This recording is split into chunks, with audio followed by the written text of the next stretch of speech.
Bonjour, bienvenue dans ce 7e tutoriel Balaxsoft qui correspond en fait au 4e tutoriel de la création d'un FPS. Dans ce 4e tutoriel, on va voir comment rajouter une arme et utiliser l'arme pour interagir par exemple avec ce personnage-là. Pour ça, je vais commencer par créer un répertoire Weapon où on stockera notre arme. Et ensuite, on va aussi rajouter un répertoire Ammo pour les munitions. Alors, je vais utiliser l'asset store. L'asset store, vous voyez, j'étais déjà sur une munition qui s'appelle HQ Ammunition. Il y en a plein quand vous tapez Ammunition et vous faites rechercher. Ensuite, vous faites Free Only. Vous voyez, il y en a plein qui sont disponibles. Donc, j'avais pris celui-ci parce que je le trouvais pas mal. Alors, on le télécharge dans Unity. Vous voyez tout ce qu'il y a comme éléments. Il y a pas mal de préfab. On les importe. Alors, je ne vais pas tout utiliser. Moi, je vais utiliser parce que là, vous voyez, il y a des balles de pistolet là et des balles de fusil. On va utiliser la balle de fusil. Voilà, il me l'a descendu dans 3D Models. Alors, vous voyez, dans Mission, ce que je vous disais, il y a du 0.45 et du 7.62. Donc, ce qu'on va faire, on va prendre juste le répertoire 7.62 et je vais le mettre dans mon répertoire ici, Ammunition. Et le reste, je le supprime. Voilà. Très bien. Ensuite, on a besoin d'une arme maintenant. Donc, en fait, sur les assets, il y a plein d'armes aussi disponibles. Sci-Fi, Weapon. Oh, Sci-Fi, c'est avec un I. Voilà.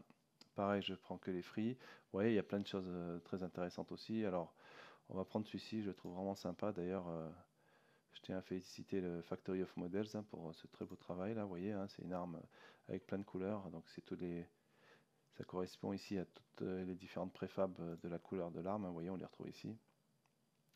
C'est vrai que je n'ai pas parlé des préfabs dans les tutoriels précédents. En fait, les préfabs, c'est vraiment utile. C'est quand vous avez créé un objet et puis ensuite vous lui attribuez par exemple un collider, un rigid body ou n'importe quoi. Ensuite, vous faites un drag and drop de l'objet que vous avez créé sur le projet et ça vous permet d'avoir ensuite toutes ces spécificités de manière réutilisable dans l'ensemble du projet et le dupliquer, etc. Donc ça, c'est un truc que j'avais avant, je le supprime. Alors, il est là, mon Sci-Fi Gun. Je le mets dans Weapon. Très bien. Donc j'ai mon ammo et mon gun. Alors je reviens à ma scène. Ce que j'ai fait, j'ai juste créé un objet vide que j'ai appelé Left Weapon. Donc vous voyez, notre personnage il est là. Left Weapon, c'est un emplacement en fait lié au personnage où on va pouvoir faire un drag and drop de l'arme. C'est juste en fait pour éviter de perdre du temps à positionner au bon endroit qui correspond à la main gauche. Donc je prends le préfab de ce que je viens d'importer. Voilà, donc il y a plein de couleurs. Alors on prend celle que vous voulez. Donc là c'est yellow. Celui-ci c'est white. Vous l'avez là aussi un point préfab. Vous voyez, c'est des préfabs qui fait red. Blue. Allez, essayons le blue. Je fais un drag and drop dans left weapon. Alors, il n'est pas au bon endroit parce qu'en fait, il a des coordonnées. Donc, moi, je l'avais positionné bien comme il faut pour que ce soit tout à 0. Vous voyez, si je vais dans first personal character, là où il y a ma caméra, on voit bien qu'il apparaît au bon endroit. Si je fais play, très bien, c'est nickel. Vous voyez, il suit bien la caméra puisqu'on l'a mis dans cet objet-là. Donc, c'est un fils de l'objet left weapon qui est lui-même un fils de l'objet first person character. Ça, c'est impeccable. Donc maintenant, on peut pouvoir utiliser cette arme pour tirer. Donc pour ça, on va utiliser les balles. Alors en fait, il y a plusieurs méthodes pour tirer. Il y a la méthode à partir de l'objet de la balle et il y a la méthode aussi à partir des raycasts pour faire les tests derrière de contact. Là, on va faire celle de la balle avec un collider, mais on pourrait faire l'autre aussi. Donc je vais prendre cette première balle qui s'appelle Bullet 767 Copper. Alors je la mets dans ma scène, je double-clique, voici à quoi elle correspond. Alors vous voyez, ils ont fait vraiment du très beau travail. Alors il y a d'autres choses, je vais supprimer là, je sais pas trop à quoi ça correspond, mais on ne va pas l'utiliser. Alors là, il y a quoi? Il y a une animation si je la retire. Je vais changer le nom aussi, je trouve qu'il est un peu long, le nom. Voilà, le groupe, je le retire. Voilà, donc il nous reste une balle avec donc, la partie balle dans tête et la partie shell, donc la douille. Alors, ce qu'on va faire, c'est qu'on va créer un rigid body, donc un corps physique pour la douille et la balle, puisqu'en fait la balle elle va partir et la douille elle va tomber. Donc elle va quand même, les deux vont suivre des règles de physique standard. Donc on va leur mettre un rigid body avec une masse de 0,1. Là je suis sur la douille. Et ensuite on va quand même lui mettre aussi un collider pour la douille, même si c'est pas forcément très important. C'est pour que si elle tombe par terre, elle traverse pas le sol et elle reste sur le sol. Donc box collider, nickel, il prend bien la forme de la douille. Ensuite la balle pareil, on va créer aussi un rigid body, physics rigid body, pardon, rigid body, alors lui aussi pareil 0,1, on va mettre, je ne sais pas exactement si c'est le bon poids. Physics box collider, impeccable, vous voyez bien, donc il a la bonne taille. C'est bon. Alors, maintenant, il faut créer le script pour qu'on utilise le fusil et qu'on puisse appuyer sur la souris pour tirer. Pour ça, on va créer, alors, on pourrait très bien faire tout de suite, bon, on va pas le faire comme ça, on va créer un script ici directement sur le fusil. Le problème, c'est qu'en faisant ça, vous voyez le repère où il est. Si je le montre comme ça, on verra mieux. Le repère, il est là. C'est-à-dire que si je fais ça, la balle, elle va partir du point de repère qui ne correspond pas vraiment au point où on voudrait qu'elle parte. La balle, on veut plutôt qu'elle parte d'ici. Donc ce qu'on va faire, on va le faire là. Hein. Create empty. Donc on va créer ça en faisant bullet position. Donc ça va vraiment correspondre à la position de la balle. Vous voyez, hein, donc on va plutôt partir d'ici. Hop, je vais m'approcher un petit peu. Le repère, il est là. Je monte vers le canon. Alors je ne sais pas si c'est ce canon ou ce canon qui tire d'ailleurs, hein, sur ce fusil-là. Hein. On va considérer que c'est celui-ci. À mon avis, c'est 2 tirs possibles. Voilà, donc là j'ai vraiment la position de la balle qui part d'ici et qui part du canon. Donc cette bullet position, c'est à elle qu'on va attribuer le script pour tirer. Donc je crée, alors je vais l'appeler bullet controller par exemple. Donc bullet controller, alors par contre il me l'a mis à la racine, ça j'aime pas trop. Je vais la déplacer dans weapon et dans ici sci-fi, donc comme c'est lié plutôt à l'arme ça. Qu'est-ce qu'on va faire? Donc on va utiliser la méthode update qui s'update à chaque frame pour vérifier si la touche de la souris a été appuyée. Pour ça, on utilise la classe input. Cette classe input, elle gère tous les appuis clavier, souris, etc., toutes les entrées, hein, comme son nom l'indique, input. Et on a une méthode qui s'appelle keyGet, getKey plutôt, getKey, oui c'est ça, qui correspond à un appui touche. Donc getKey fonctionne avec un keycode. Vous voyez d'ailleurs, Unity me dirige tout de suite vers keycode. Point, et là c'est la touche appuyée, on peut utiliser A, on peut utiliser ce qu'on veut, par exemple Escape, etc. Donc là on a besoin de la touche pour la souris, donc c'est mouse, alors il y a tous les numéros de mouse 0 c'est la touche gauche, égale true, ça veut dire que la touche gauche a été pressée. Qu'est-ce qu'on fait? Eh bien on va créer une balle et tirer. Alors pour ça il faut créer un objet que je vais appeler GameObject myBullet et on va l'instancier. Donc qu'est-ce qu'on fait? On dit object. Donc on instancie. Quand on fait instantiate, ça crée une instance d'un objet. Donc instantiate, alors je vais l'appeler balle, on va mettre en français, égale. C'est en fait l'objet qui est renvoyé par la fonction instantiate. Donc on part d'un objet d'origine, vous voyez, object original. Object d'origine, c'est myBullet, c'est lui qui va servir d'objet d'origine. Et ensuite la position. Donc la position, ben, c'est la position de mon script, en fait, puisque mon script il a été rattaché à bullet position, vous voyez. Donc la position, ça va être bien partir de là. On va partir de cette position avec cet angle de rotation. Donc là, c'est très bien, on n'a rien besoin de changer, on a juste besoin de mettre transform.position et transform.rotation, qui sont les paramètres d'entrée de instantiate. Et là, on va donc instancier une balle, qui sera l'objet d'origine, et en créer une nouvelle qu'on mettra dans cet objet balle. Donc là, c'est presque bon, il faut juste faire une dernière chose, c'est que vous voyez, myBullet est vide, donc il faut lui assigner la balle qu'on veut créer, donc c'est ici. Donc on part de bullet. On ne part pas de là, parce que sinon on instancie tout. On va partir de bullet. Donc on le met là, hop. Et là, si je fais ça, donc je vais créer un objet bullet. Vous voyez, on crée des objets. Donc comme ils ont un poids, ils tombent. Hein. Bon, déjà, elle ne part pas, ça c'est un premier problème. Deuxième problème, vous voyez, hein, tout ce qu'elle a créé, bah, ça reste. Donc ça c'est un deuxième problème quand même. Ouais, elles sont là, toutes les balles. Donc qu'est-ce qu'on va faire? On va les détruire, hein, déjà pour commencer. Destroy object, vous vous souvenez, on avait déjà utilisé cette méthode. Donc on détruit l'objet balle et on met un temps, allez, on va mettre 2 secondes. Après 2 secondes, on la détruit. Donc là, ça va résoudre un des points, mais pas le second, puisque la balle n'est pas partie. Alors pour ça, qu'est-ce qu'on fait? En fait, il faut associer une force à la balle. Quand on tire, en fait, il y a un impact, la poudre explose et ça fait partir la balle. Ça fait partir la balle dans cette direction, vous voyez, sur cet axe, l'axe des Z. En bleu, l'axe des Z. On ne part pas sur X ou sur Y, on part sur l'axe des Z. Donc pour ça, on va aller dans Bullet et on va lui créer un script, tout simple. Hein. Ce script, on va l'appeler Bullet Move. Alors, il a dû me le créer à la racine, donc je vais le déplacer. bullet move, je vais le mettre dans weapon ammo. Et l'autre, c'est bon, weapon ammo.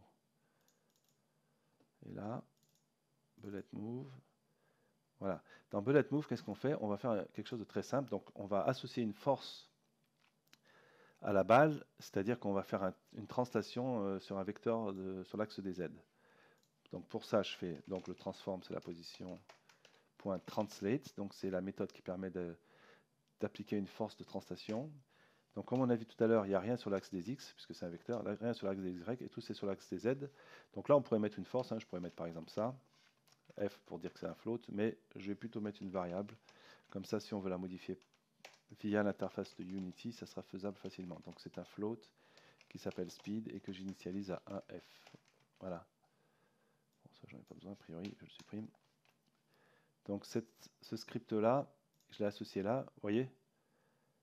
Il est ici, et ma variable speed, je l'ai mise à 1, alors je vais peut-être la mettre à moins, que je ne sais pas exactement combien il faut tuner ça un petit peu.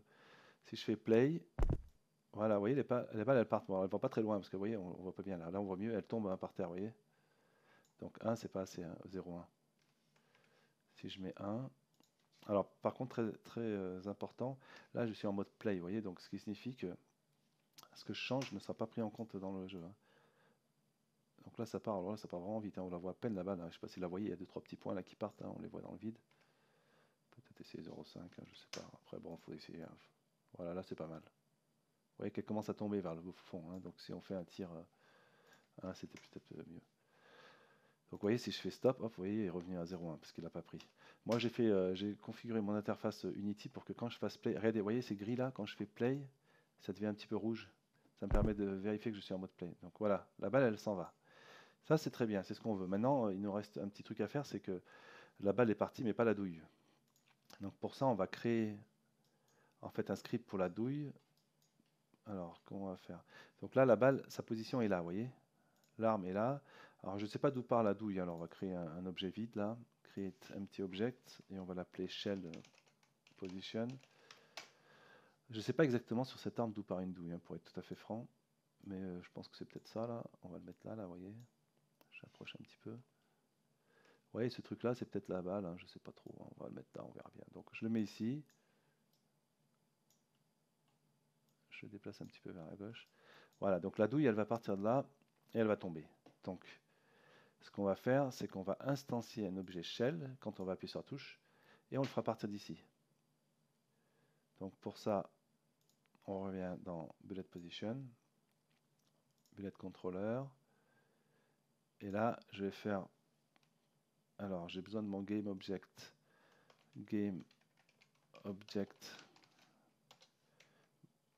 My Shell Position. Alors je vais le mettre en public, sinon je ne pourrais pas l'assigner. Voilà. Donc une fois que la balle est créée, j'instancie aussi en même temps une douille. Donc on va l'appeler douille. Donc ça, alors déjà, il m'aurait fallu aussi l'objet douille, parce que je n'ai pas créé là. My shell. Donc qu'est-ce que je fais? Je crée un objet de type douille et je le positionne. Alors je ne vais pas le positionner là, parce que si je laisse ça, il va le positionner au même endroit que la balle, donc il va partir du canon. Donc en fait, il faut qu'il parte de la position de my shell position. Donc je fais my shell position, point, transform position. Pareil la rotation, mais il y a des chances que ce soit la même pour les deux. Voilà, là c'est bien. Il ne me reste plus qu'à détruire l'objet douille. Alors l'objet douille, je vais le faire rester un petit peu plus longtemps, ça sera marrant, on pourra le voir sur le sol. On va mettre par exemple 10 secondes. Donc c'est l'objet douille. Voilà. Donc j'instancierai une balle, une douille, et la balle va disparaître au bout de 2 secondes, la douille au bout de 10 secondes. Voilà. Maintenant, reste juste à varier. Alors les variables, il va les mettre. Voilà, il les a rajoutées. Donc la variable shell, je l'initialise, enfin je l'assigne avec l'objet shell, et la position avec l'objet shell position que j'ai créé. Voilà. Théoriquement, ça devrait être bon. Là, si je fais play, voilà, vous voyez, les douilles, elles tombent, c'est très bien. Bon, la balle, on ne la voit pas trop partir, on la voit, mais elle part tellement vite, vous voyez. Il faudrait que je fasse juste. Alors, c'est juste pour vous montrer, je la diminue exprès. Voilà, vous voyez, on la voit mieux là. Donc, alors, les douilles, elles ont tendance un petit peu à tomber à gauche, alors quand je déplace, ça déplace. Ce qu'il faudrait que je fasse, pour être tout à fait précis, c'est que je mette un tout une petite force de translation vers la droite là, sur la douille. Alors shell position, shell il est là, shell position il est là. Vous voyez sur cet axe là, donc l'axe des X. Donc ce que je vais faire comme j'avais fait pour la balle, avec un bullet move. Je vais faire un add component, new script. Je vais l'appeler shell move qui se trouve à la racine, donc que je vais mettre dans AMO aussi. Voilà. Alors, on a dit, on crée une variable publique de type float, qu'on va appeler speed aussi, on va pas s'embarrasser. Alors là, par contre, il faut être beaucoup moins puissant. Lui, on va le mettre 0,01, je ne sais pas si ça suffit, on verra bien. Et là, donc, qu'est-ce qu'on va faire? On va lui assigner une petite force donc, de translation. Alors, on a dit sur l'axe des X, hein, donc on est là, sur X, rien sur Y, rien sur Z. Voilà, je ne sais pas si ça va être bon la force, on va voir. Hein. Et si je fais play, voilà, bah c'est nickel, hein, vous voyez la balle, elles vont à droite. Et on en a plein par terre, alors voilà, il y en a plein, ça part dans tous les sens. Hein. Bon, elles vont disparaître de toute façon au bout de 10 secondes. Hein. Voyez, on voit qu'elles commencent à disparaître déjà. Oui, il y en a quelques-unes qui disparaissent. Voilà, ça part.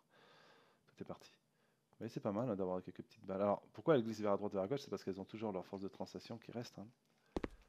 Et la balle, alors on la voit, elle part toujours aussi vite. Hein, vous voyez, on la voit un tout petit peu là vers le centre. Ok.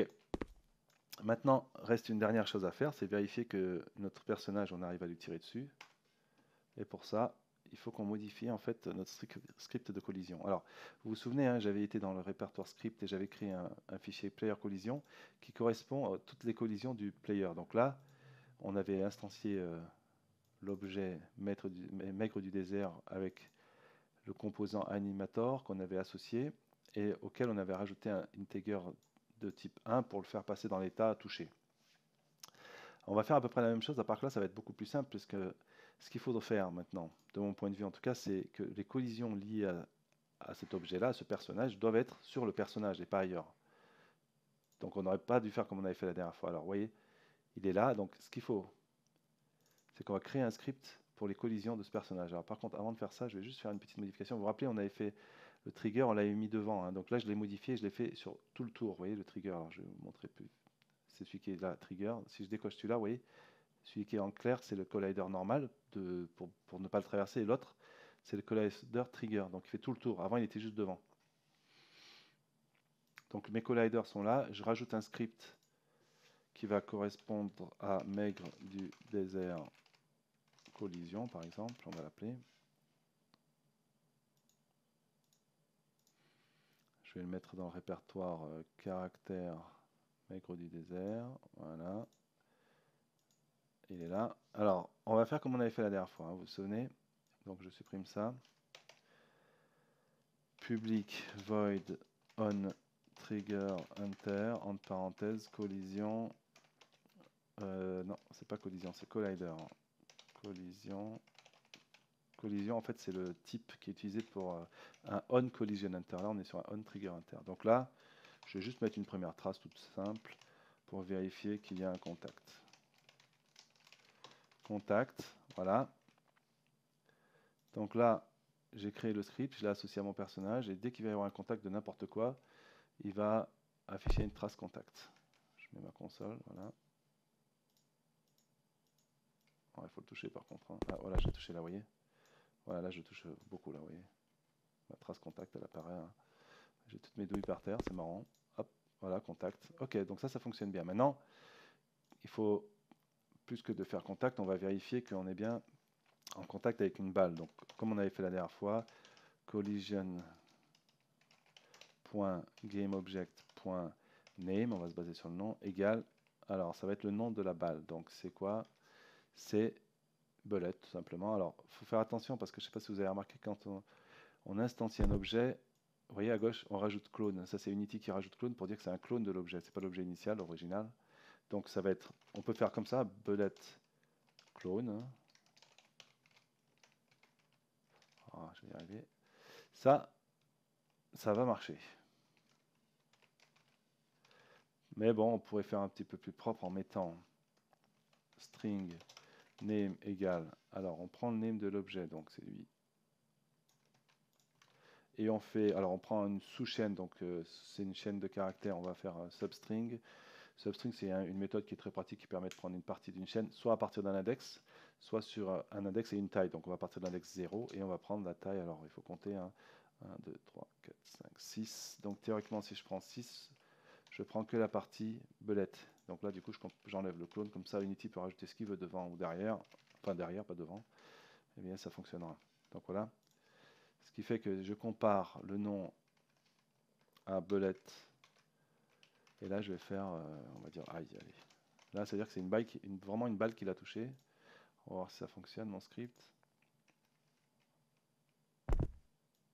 Voilà, vous voyez, contact, aïe.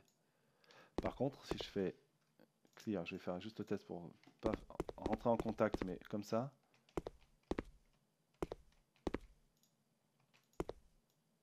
Voilà. Très bien. Donc ça fonctionne. Dernière chose à faire, donc c'est ce qu'on avait fait ici avec Player Collision, c'est que on lance l'état 1 de l'animation. J'ai besoin de faire ça. Mais là, c'est plus simple, parce que j'ai pas besoin de l'objet, de trouver l'objet comme j'avais fait avec Find, puisque on est déjà sur l'objet. Donc en fait, j'ai que cette partie à faire. Donc ça, je vais le garder. Donc dans start, je vais chercher l'objet animator, le composant animator de l'objet. Donc ça, j'ai besoin de ça forcément. Alors par contre, là, il y a ça qui ne va pas, puisque là, on est dans l'objet, on ne va pas aller chercher un autre objet. Donc on fait juste getComponent, c'est plus simple. Et c'est terminé. On a juste maintenant à aller faire l'action de mettre la variable à 1 pour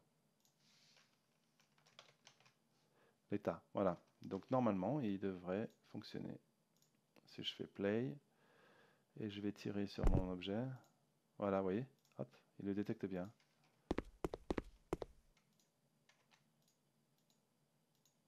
Ok. Voilà. Donc c'est fonctionnel. Alors la chose, donc ce qu'il faudrait faire pour être complet, ça serait retirer tout ce que j'avais fait d'Art Player Collision concernant le maigre du désert et le mettre ici. Ce qui est très rapide.